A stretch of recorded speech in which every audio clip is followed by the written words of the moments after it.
What's up? So this video is going over the maps, the Texas maps, and how they have gotten more racist since the last time I've seen you. And Texas is not being subtle when it comes to race-based gerrymandering.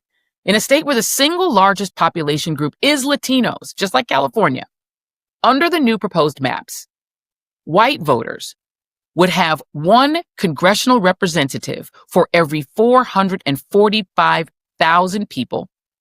Latinos would have one representative for every 1.4 million people. And African Americans, who are about 13% of the population, would have one representative for every 2 million people. That data comes from a Democratic Texas state representative named Vincent Perez. Now, again, it ain't subtle. Once passed, the racist Republican maps would mean that one white vote in Texas will count 3 times more than a Latino vote and 5 times more than a vote by a Black Texan.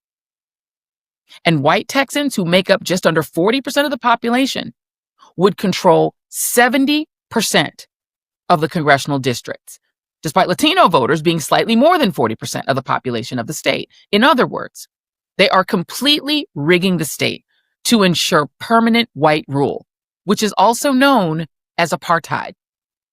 And yet, just 1 week after Democrats denied Republicans a quorum by physically leaving the state, heading to Chicago and New York and Massachusetts, anywhere but the Texas state legislature, with supporters raising millions of dollars, Beto O'Rourke raising money, and Illinois Governor Pritzker and Gavin Newsom in California mounting an epic vow of gerrymandering retribution, this happened.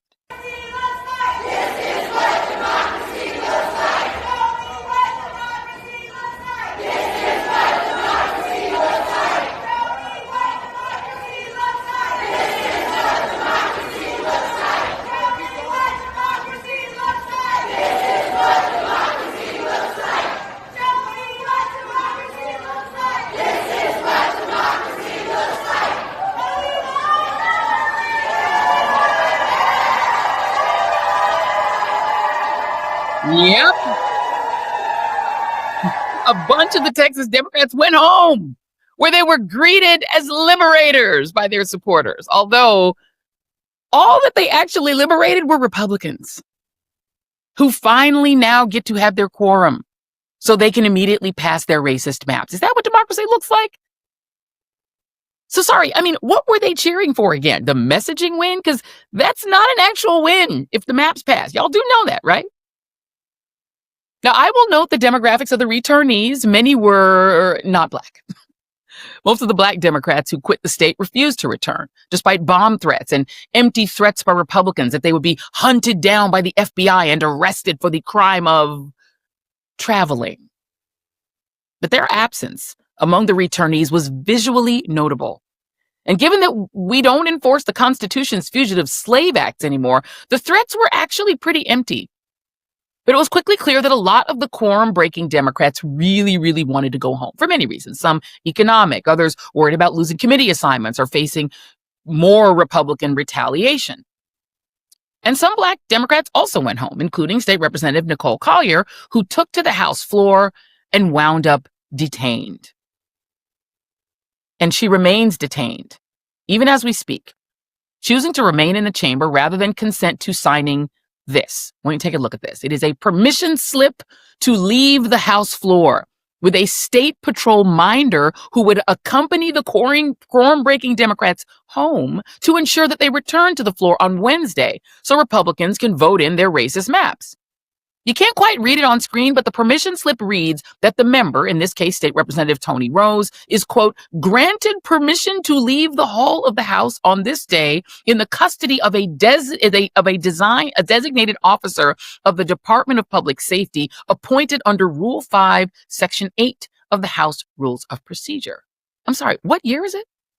It almost is giving the passes enslaved people would get to work on a nearby plantation, provided they promised to return after a day's labor away from the home gulag. When Representative Collier refused to sign that permission slip, she was detained inside the House chamber, where she remains today. While a live cam carried on the Texas Democrats' ex-Twitter page has her on a kind of like Truman Show. While outside the chamber last night, 3 people were arrested for conducting a peaceful sit-in in support of Representative Collier, including the head of the Stonewall Democrats of Austin. I wish they wouldn't have gone back because you're endure for abuse. That man was sitting there red hot, just getting hotter and hotter. And I would not return to someone who's planning to do their worst to me.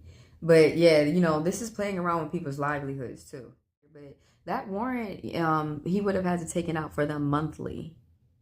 So I believe that they should have just waited at least till November when the other states start drawing up their maps. But it seems like it doesn't matter if the other states had drawn up their maps. No matter what, Abbott is just hell-bent on having Texas the way that he feels that it should be. Governor Hot Wheels Abbott is acting like he don't care if somebody dies. And you need to care if somebody dies. Trump has immunity. You don't have immunity. And you think he might roll out on over to you? You need to pay attention. You help Trump. I wonder how much Trump has helped you, besides the bribes or whatever money you may have gotten. I wonder how much Trump has helped you. Peaceful protesters were a Black, an Asian, and a trans woman who got arrested for standing up for a lone Black woman Democrat. If you do not leave, you are subject to arrest for trespassing.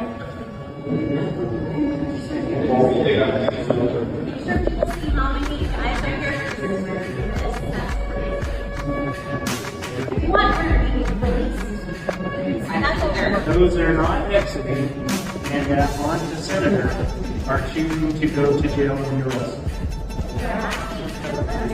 No, we're past that. Okay? Alright. You have my arm, I'm not. That's just your arm.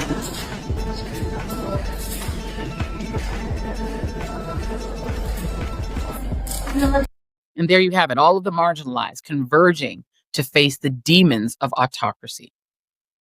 But what's clear is that the drama on the Texas House floor and just outside the chamber is not actually the main event. The main event comes tomorrow when the new special session called by Governor Greg Abbott begins and Republicans pass their new gerrymandered maps that, if you can even believe it, have gotten even worse.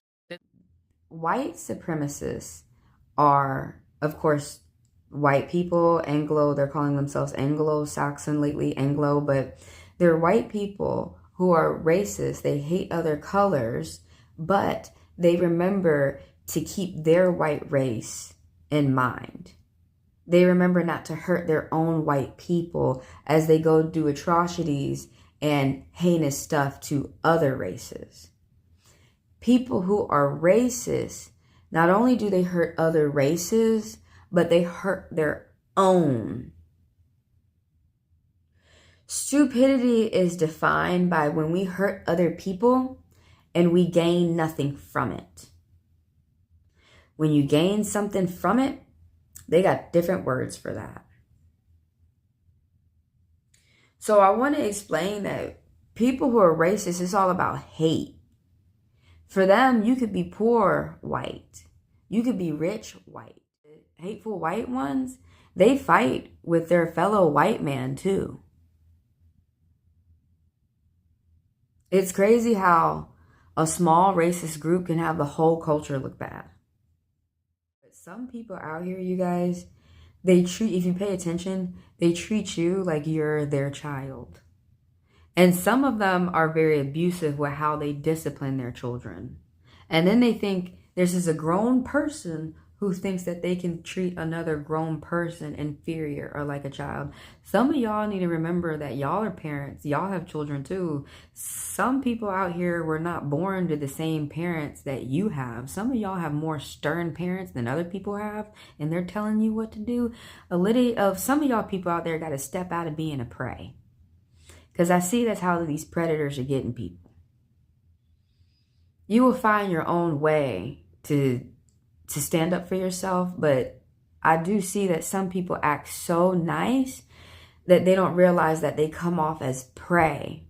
And some people who are very mean, I see Governor Abbott as a predator. It doesn't really matter that he's in a wheelchair. That doesn't make you handicapped. Some people are still able to do stuff. I was going to talk about this a little bit more later, but some people don't know that some people in wheelchairs are very, very, very mean. And some people think that because some people are handicapped, that would make them nice. But if you think about it, they don't have the same gifts as you have. They can't get up and walk around. And this is not making fun of Governor Abbott's handicap, but I need to put you in the same mindset as someone else. And I'm not saying that's right, but I'm having you roll a day in his seat, because I had to do it. But what's lucky for me is that I can heal up and get up out my chair. And when I was rolling my wheelchair when I was younger, I remember I just started thinking about the people who don't have that same joy. And some people forget that some people do rub that misery off on other people. What happens when they do a call of the house? So let me just explain to you in lay people's terms what happens. So let me be clear. If we don't go back and give them a quorum, none of this matters. Because the only way that they're able to even do this is if they have a quorum. So if there's a quorum, which they got on yesterday, and somebody has to move for a call of the house is the legal terminology. And then somebody's got to second it. So it's like 15 members have to do it. There's 88 Republicans. So we knew that was going to happen. And then they have a majority vote, which there's 88 Republicans and 62 Democrats, and we're not all there. So I think maybe 42 or 43 of us are there. So the people needed to implement this modern day slave patrols are there, right? So once somebody makes a call of the house and then there's a majority vote on it, they then are ordered to lock all entrances and exits to the House floor, like literally lock you in, okay? And then no member can leave without written permission from the speaker. And I'm going to tell you how petty they're being and how mean they're being. One of our members is literally in the hospital. Sometimes people get sick. They can't be there. They want to have an excused absence. So somebody makes a motion and says, hey, the House moves to excuse such and such's absence. When they got back and got a quorum, they literally did not allow her to have an excused absence, even though she's literally in a hospital. So that's how mean they are. In any way. So in any case. Yeah. So in any case, so then they have to take a call of who's all there. Right. And again, the doors are locked. We literally can't get out. There are police at the entrance of every door and exit, so we can't get out. So if they don't give you an excuse, which they gave nobody an excuse, then you have to sign the paper that you saw that basically says, I give you permission, or I submit myself to the custody of DPS for 24/7 surveillance, which I believe is an unconstitutional detention, which violates the Fourth Amendment of the United States of a Constitution. But that's my legal opinion since I'm a lawyer. And so the notion that I would sign with what I call a plantation permission slip to allow the police to follow me, 2 officers assigned to each one of us, officers literally pulled off the street who are actually arguably preventing crime or investigating crime. And then they even switch shifts. And where we have Democrats trying to figure out if there's a way for them to shake them, like literally talking about crawling out the window of their own house. So that's what you have to agree to. That's the only way you can have permission, is to subject yourself to these slave patrols or the overseer, because that's what it reminds me of, like people on a plantation, a man on a horse. And if you don't, which Nicole refused to do, then they can lock you at the House floor, which is what they've done. So every other Democrat who came back, and it was only made to apply to the Democrats who quorum broke, then they all had to sign that permission slip. So that is what is going on. Nicole literally cannot leave unless she, in writing, says, I give you permission to oversee me. And so that's what the rule says. So I'm going to post the. In all the haste of things, I do believe that Governor Abbott is forgetting that he can be jailed himself. That the grave that you digging for other people, you might roll in. Nobody can think of a different law that this man is breaking. I do know that you are definitely not allowed to be inhumane while you're a governor. This is the main thing I like to ask people. I understand all the wonderful things that you got, but what makes you think you can't lose anything? As you striving and hoping for someone else to lose what they got, what makes you think that you would not lose nothing in the process of you working on someone else to lose something? That's why some of us, we only pay attention to ourselves. We don't have time in this lifetime to be worried about other people. Quick, my last thing I'm going to ask you to do as my legal analyst today. Her attorneys have now filed a writ of habeas corpus. Right. And their reasoning in that writ, to put it in layman's terms, is that they are detaining her subject to this rule, which is supposed to be when the House is in session, but the session doesn't start till tomorrow. So what they're saying is there's no hearing, so she cannot be detained even under this rule. Can you explain that and what a writ of habeas corpus is? Yes, so I can. A writ of habeas corpus is when the government has you illegally detained under the Constitution and you file that, it literally will release your body from custody, is what a writ of habeas corpus is in lay people's terms. So let me make a slight correction. Actually, this second special session started on Friday, but we take recesses. So on yesterday, there was a recess until Wednesday, which is tomorrow. So there's nothing on the House floor.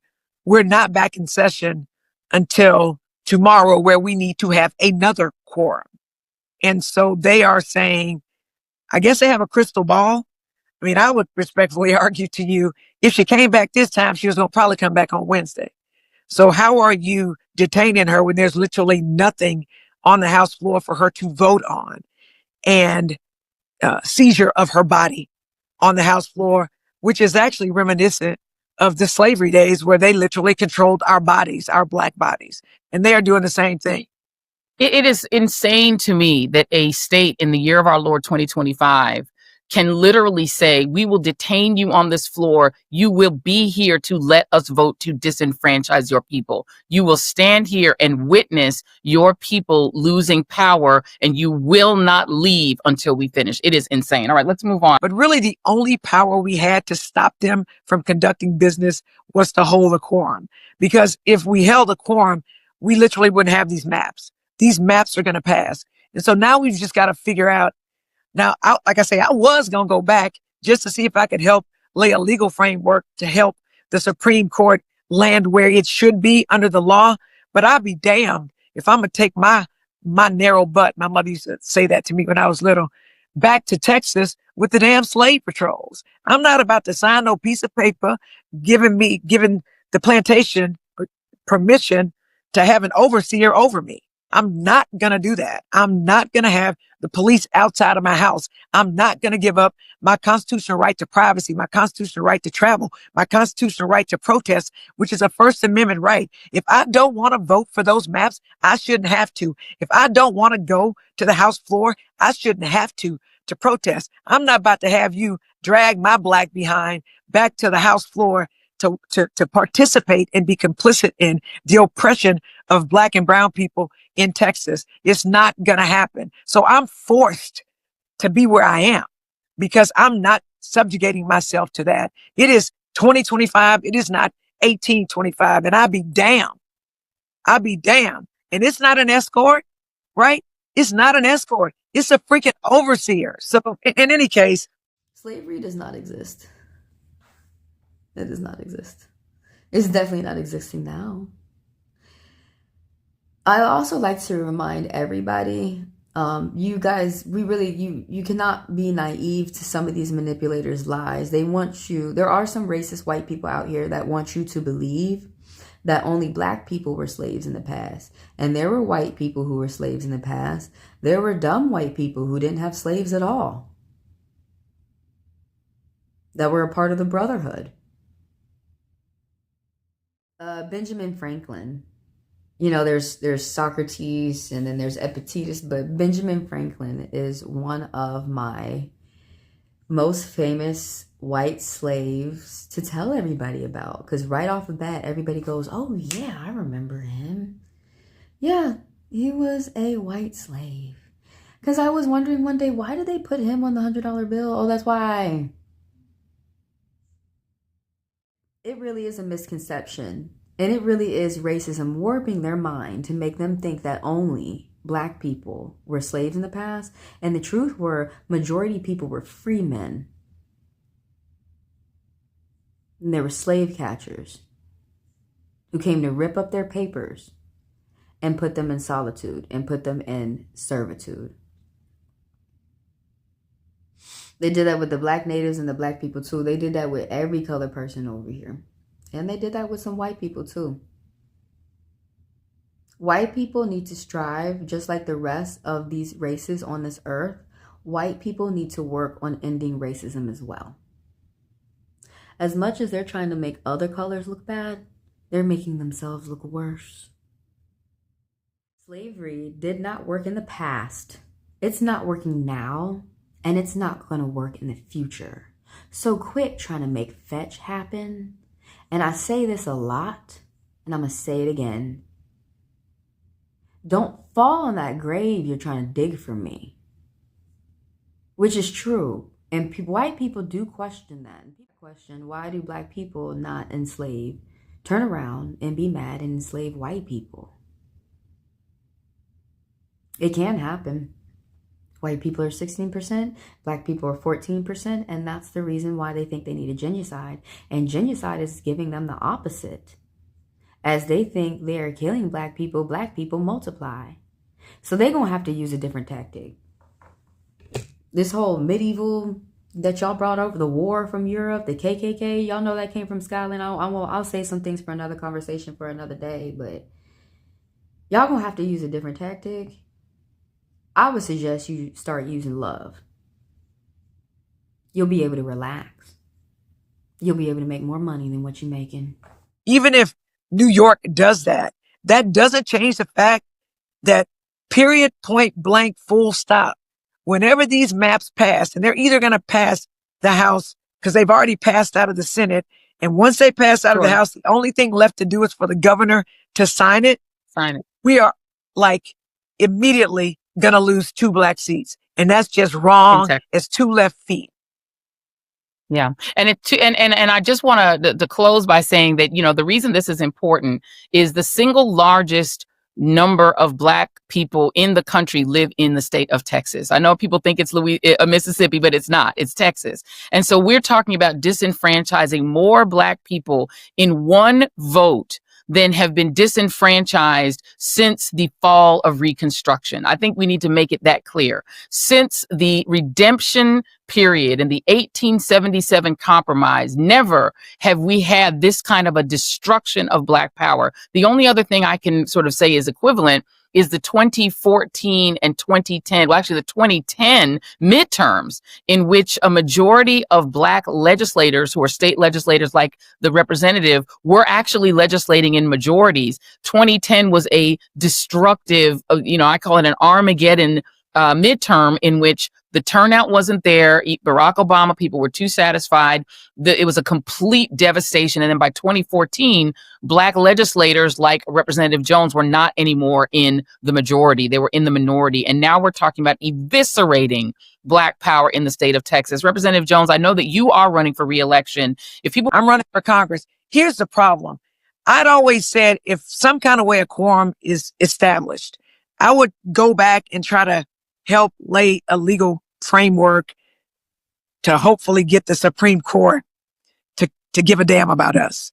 But since they got the Fugitive Slave Act going, and since they got overseers and slave patrols trying to get us, I can't go back. I literally cannot go back and campaign for CD18. And so I'm stuck in an undisclosed location. And so I'm asking people, like, if you want somebody who's going to always come with facts, who's going to always come with receipts to help you understand exactly what they're trying to do to us, I'm asking you to support me. I'm asking you to go to my website, www.jolandajones.com, and let me tell you how to spell my name, because it's a made up black name. My mother liked the name Yolanda. She did like very many black mothers do. She wanted me to have my daddy's initials. My daddy's name is John. So she took away the Y and added a J. So it's JolandaJones.com. Go look at my platform and click the donate button. And please, because when they come for me, and they are coming for me, right? They're coming for me right now in Houston. I need to have money, one, to defend myself. And I need to be able to put mail in the mailboxes to remind people who I am. And I would love to do nothing more than go fight with Jasmine, right? Can you imagine two legally educated black women, both of whom happen to go to the University of Houston Law School, giving Trump the blues with receipts, right? Not with esoteric, theoretical, philosophies, or saying they're screwing black people or they're screwing Hispanic people and you need to fight. I'm going to show you maps. They literally have moved CD18 lower. They've changed the constituency and the configuration, and they're taking black people and they're putting them here and there. You're not going to see that from anybody. I'm going to come with facts to have the representation that we need, and Hispanic folks as well. And we're going to have to vote like our lives and our grandchildren's lives depended on it. And that's just what we're going to have to do. We got to vote, and we have to educate people. And I'm telling you, you don't think that this matters? Them 3 seats they stole in North Carolina last year in 2024 are the 3-vote majority Trump needed to kick us all off, a lot of us off health care, Medicare and Medicaid, to steal our freaking Social Security, even though we paid into it. That's our damn retirement, to deport like U.S. citizens, to separate families, to have people come and get you, to jump out boys come and get you, leaving kids without parents, which is why we paying these high tariffs where all of our groceries are more expensive because the farmers can't farm because the shit is too expensive. And so they're passing the cost off to us. If you think it can't get worse, it can. Donate to my campaign so I can take my little narrow behind, like my mom used to say, to Congress and with receipts and an unapologetic belief in black people and brown people and the contributions we've made to this damn country. And I'm going to go there and I'm going to fight, and I need your support because I cannot submit myself to plantation permission slips. I cannot allow the police to oversee me. And we know as black people, after we were no longer enslaved, because we were never slaves, we were enslaved. Right.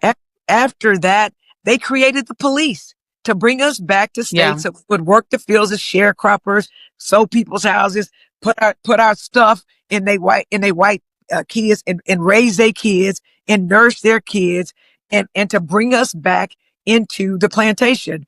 And everything has an end, and racism has to die too.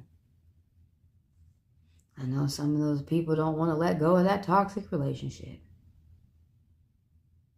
Well, then they don't want to. How I feel that racism is going to be put to an end is not by shoving it under the rug.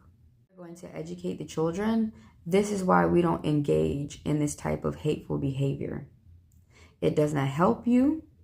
It will only hurt you and keep all of mankind behind. You won't be able to love who you want to love. You won't be able to make the money that you need to make. Sundown all-white towns are called poor sundown all-white towns for a reason. I'll give you an example about Seattle. You can go look it up. Seattle is known for kicking and beating its black people in the streets and throwing them out. So recently, Seattle has invited the grandchildren of those black people to come back and give them land for them to stay. The reason why is because they did not have any good food and they were losing money. So they realized they had to bring multicultural people back in their city, and now they're inviting them. But yeah, some people don't know. Some people do. Seattle's racist as fuck. What part of this earth is not? There's not besides the inside of your home, there's people out here who have, the light skin have taught themselves to hate the dark skin. That's the way that I see it.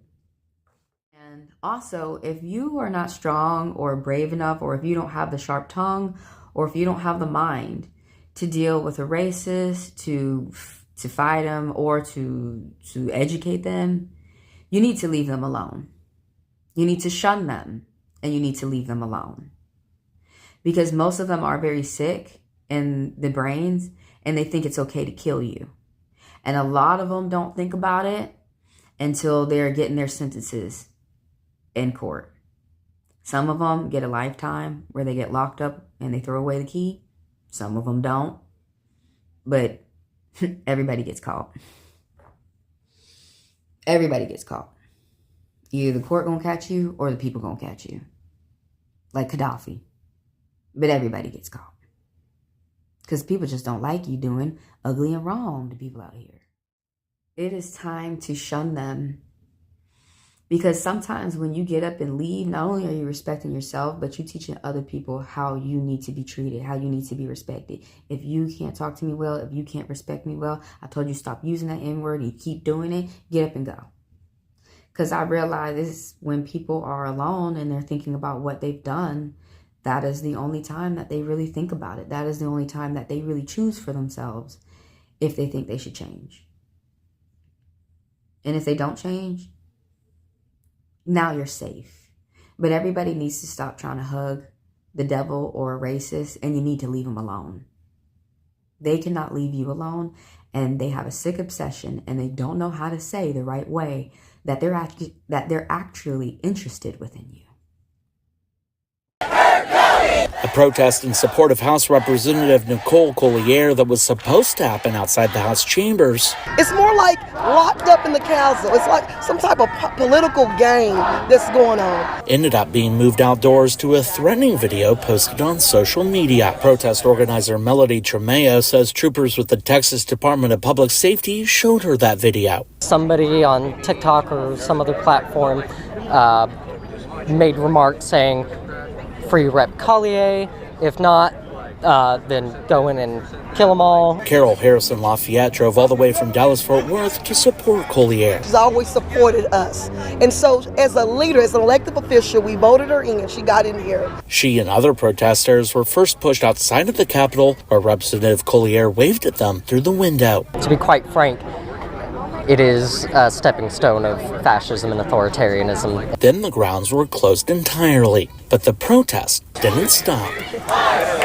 We're not going to go out without a fight. We're not going to let these congressional maps redistricting happen without our voice being heard. As Representative Collier settles in for another night on the House floor, Lafayette says her outrage isn't going anywhere either. We want her out, and we want to see this redistricting, what is going, and we want to see more people come out because we're saying enough is enough. Somebody needs to get that girl Nicole out of there right now, please, because Abbott does not care if she passes in the House. And I honestly believe that's his goal. And I'm kind of wondering why nobody else sees that. The people see it, but let me say something. It's very sick, but if he gets that way, all he's going to do is laugh. And don't give me that bullshit talking about, no, I wouldn't. Yes, you would. Otherwise, you wouldn't be doing this in the first place.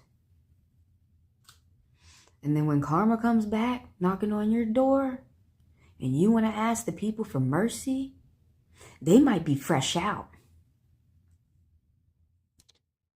We've all been following the story of the extremely rare, abnormal, pure, nakedly partisan attempt to redistrict mid-decade just to jack up the numbers for Republicans, to make it more difficult for the American people to essentially choose their own representatives instead of have the representatives choose their people. Democratic members of the state legislature have broken quorum to try to slow this down. There's one member now, Nicole Collier, who is essentially kind of locked inside the state capitol right now. They usually see her sleeping because she wouldn't sign a permission slip that they made her. Have you been? What do you think about what's going on in your old place of work? Yeah, again, we're living in a country of lawlessness. This is unconstitutional. This is someone who has not been accused of a crime whatsoever. In fact, just the opposite. I mean, there are definitely people that needed to be locked up in the state of Texas, starting with our attorney general, who had been under federal investigation for a number of years, who had been under felony indictment for a number of years, who was impeached by his own party. Yet he never saw any lockup come to him. And obviously, you know how I feel about the president and where he should be right now. But instead, it is a lawmaker who had the audacity to speak up for her constituency and frankly, speak up for the Constitution and the rule of law overall.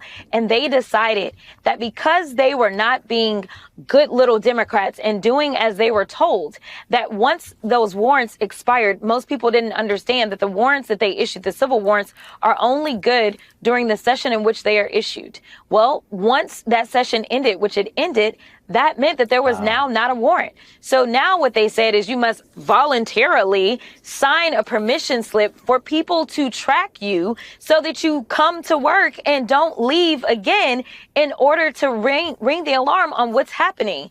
So my former colleague, Nicole Collier, said, I'm not doing it. I'm not signing it. And they said, well, then we will break the law and we will unlawfully detain you here at the Capitol.